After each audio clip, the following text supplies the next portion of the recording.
Good morning students.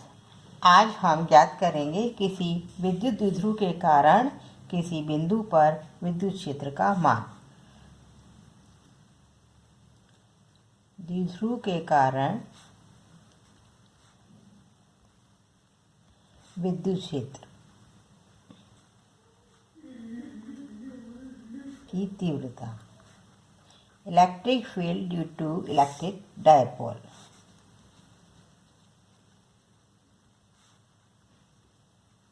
पिछली बार हमने विभव का मान लिया था।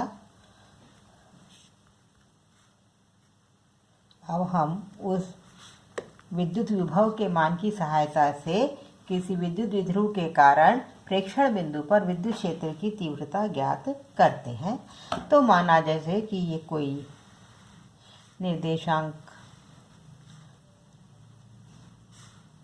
निकाय है, ये z एक्सिस है और z एक्सिस के अलोंग मूल बिंदु के दोनों तरफ प्लस q और माइनस q आवेश स्थित है और यहाँ कोई प्रेक्षण बिंदु है P और P बिंदु का O से स्थिति सदिश का मान है r और इसका z एक्सिस के सापेक्ष कोण है थीटा।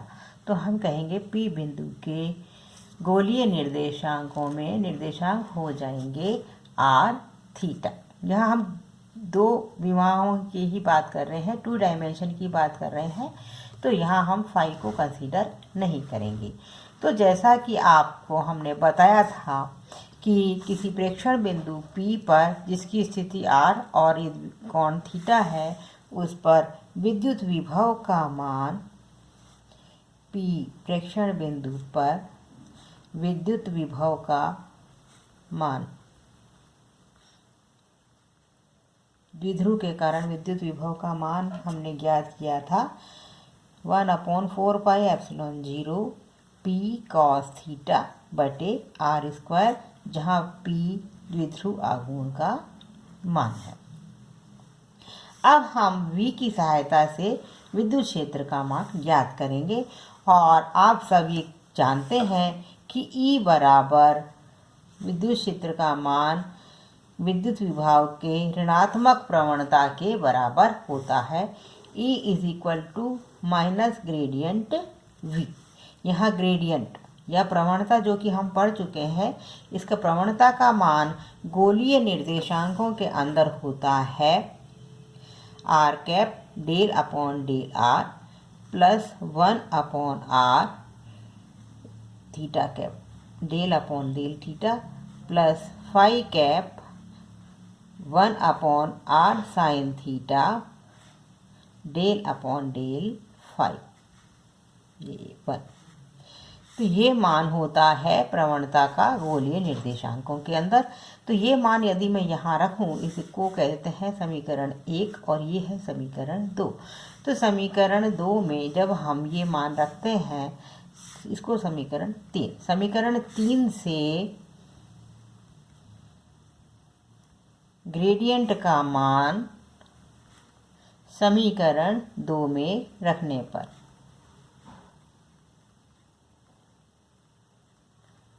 क्या ज्ञात होगा हमें, इसमें हम मान रख देते हैं। तो हमें ज्ञात होगा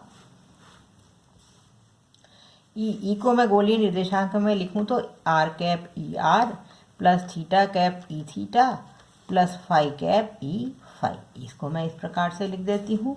और राइट साइड को भी लिखें गोलीय निर्देशांकों में, तो इसका मान आएगा माइनस, यहाँ माइनस साथ में है, r cap del v upon del r minus theta cap 1/r del v upon del theta minus phi cap 1/r sine theta और del v upon del phi, इस प्रकार से दोनों तरफ।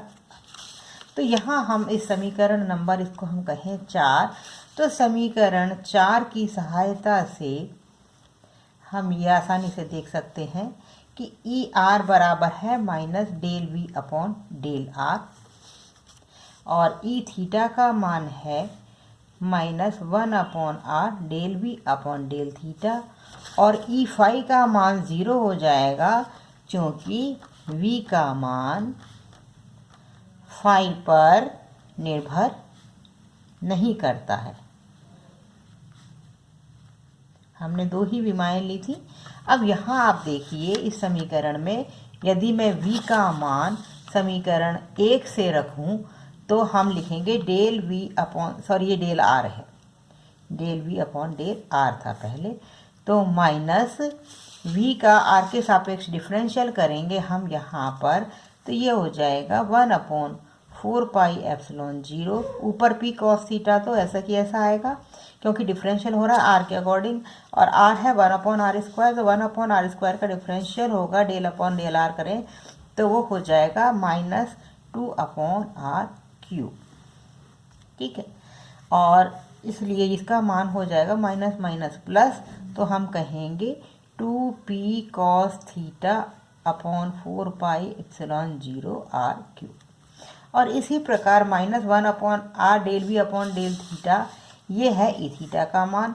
तो समीकरण 1 को थीटा के सापेक्ष जब हम डिफरेंशियल करेंगे तो p/r² तो कांस्टेंट रहेगा, cos थीटा का डिफरेंशियल हो जाएगा माइनस साइन थीटा, तो इसका मान यहाँ आ जाएगा -1/r 1/4 pi epsilon 0 p/r² as it is रहेगा, और cos थीटा का डिफरेंशियल हो जाएगा माइनस साइन थीटा।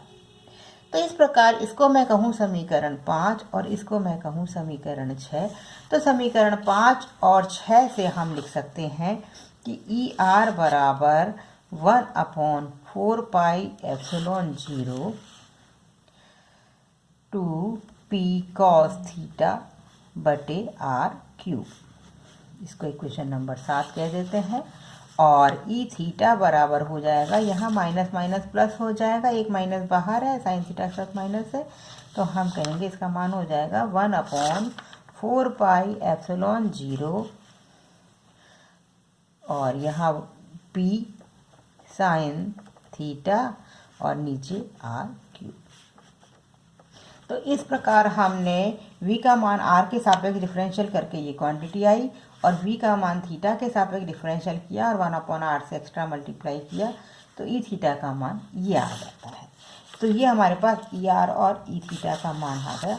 तो हम कहेंगे कि ई विद्युत क्षेत्र एक सदिश राशि होती है, तो हम कहेंगे ई का मान r 1/4 pi epsilon 0 2p cos theta upon r³ plus theta cap 1/4 pi epsilon 0 p sign theta बटे r³। ये और फाई वाला पार्ट जो था वो 0 है, क्योंकि v का मान यहाँ हमने सिर्फ निर्देशांक r और थीटा ही लिए हैं, तो v is not dependent on phi. तो इस प्रकार से E का मान आ गया।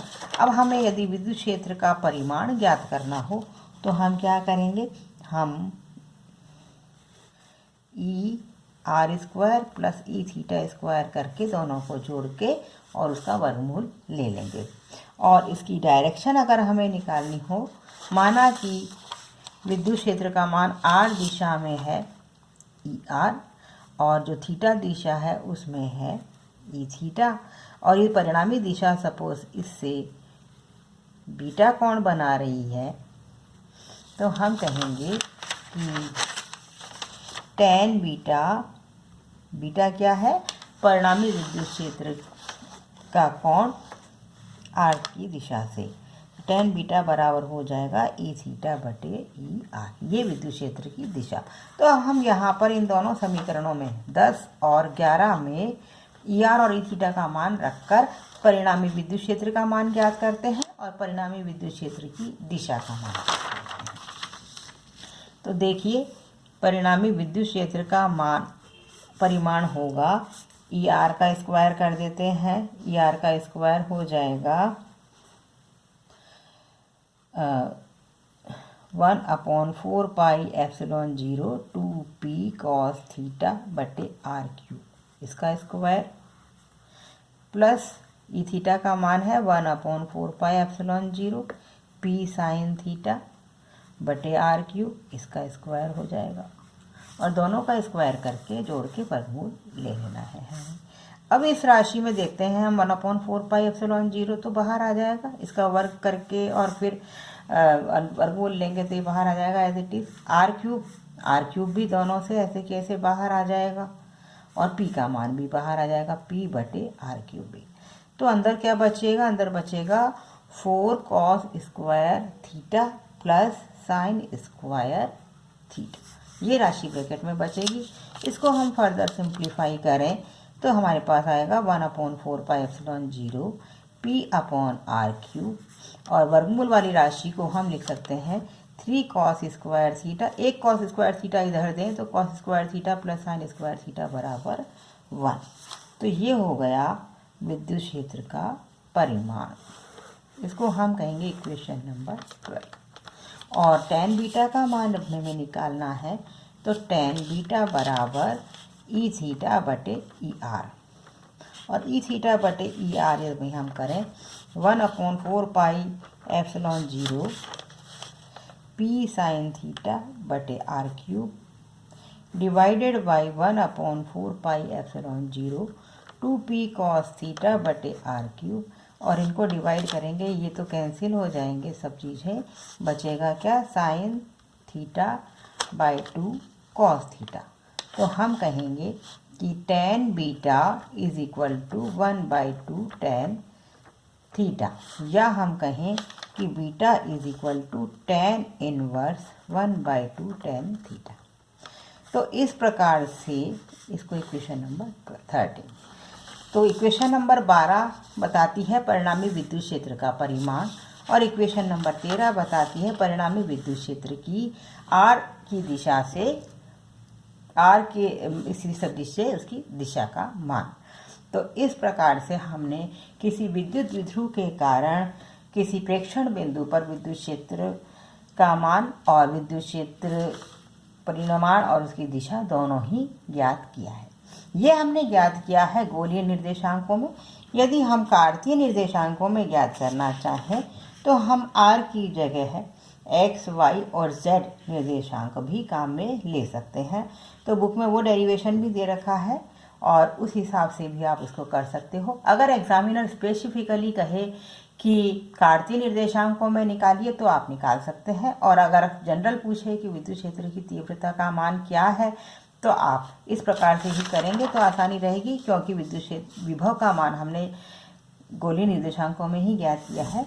तो उसी प्रकार से सीधे करते जाएंगे तो ये हमारा डेरिवेशन आ जाता है, और कार्तीय निर्देशांकों में करना है तो वो भी हम बड़ी आसानी से कर सकते हैं। इसके बाद हम याद करेंगे कि यदि कोई बाह्य विद्युत क्षेत्र के अंदर हम द्विध्रुव को रख दें तो बाह्य विद्युत क्षेत्र में विद्युत द्विध्रुव पर बल और बल आघूर्ण का मान क्या होगा। तो हम लिखें बाह्य विद्युत क्षेत्र में स्थित विद्युत द्विध्रुव पर बल एवं बल आघूर्ण,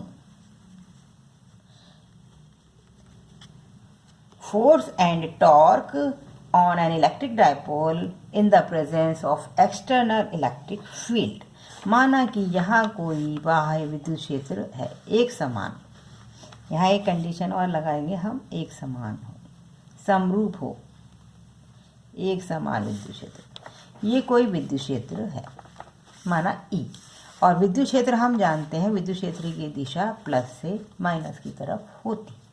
अब यहाँ इसके अंदर हम कोई विद्युत द्विध्रुव रख देते हैं इस प्रकार की स्थिति में, और यहाँ पर प्लस क्यू आवेश रखा है, ये माइनस क्यू आवेश है, और इनके बीच की दूरी है डी।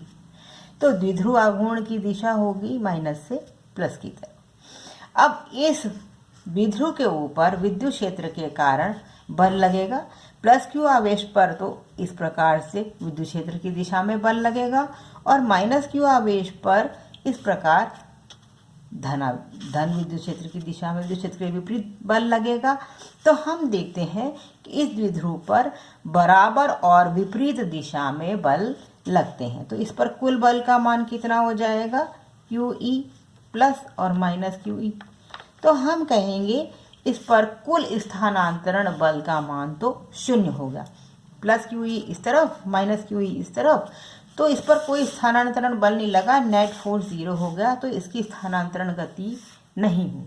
लेकिन इस प्रकार का बराबर और विपरीत बल जब इस पर कार्य करता है तो ये इस द्विध्रुव में एक बल आघूर्ण उत्पन्न कर देता है, जो कि इसको विद्युत क्षेत्र की दिशा में अलाइन करने के लिए या घूमने के लिए मजबूर कर देते हैं।